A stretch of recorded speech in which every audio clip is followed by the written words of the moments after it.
Hi there everyone, I'm Jessie here with the Thunder Bay Public Library to talk about the Shaw Cable Book of the Week. So this week I decided to choose The Night Circus by Erin Morgenstern.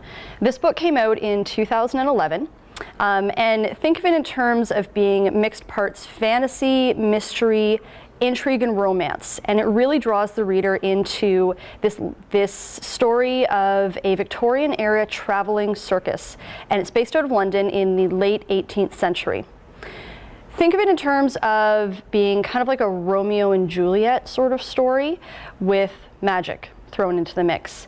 And the two main characters are Celia and Marco. And from childhood, they are being trained in a very unorthodox manner to launch into a competition of sorts.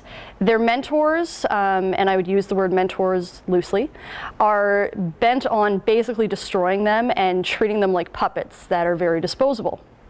So they go through this training throughout their childhood. They have no idea what they're being trained for, what the competition is going to be, what the rules are, or who their opponent is going to be. So the circus is the focal point outside of the characters, and it's a wonderful, wonderful circus. I kind of wish it actually existed in real life.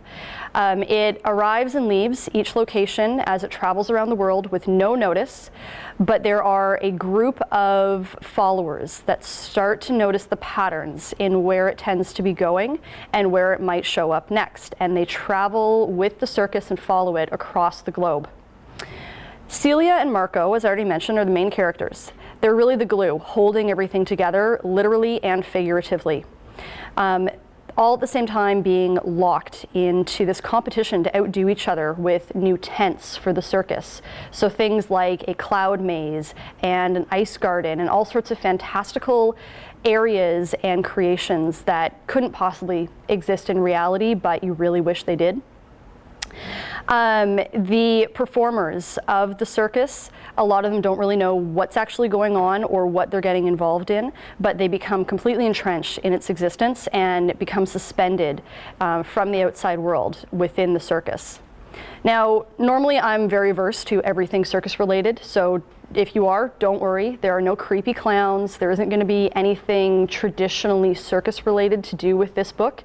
It's well worth the time spent with it, and I would highly recommend it. And stay tuned for Shaw Cable's Book of the Week.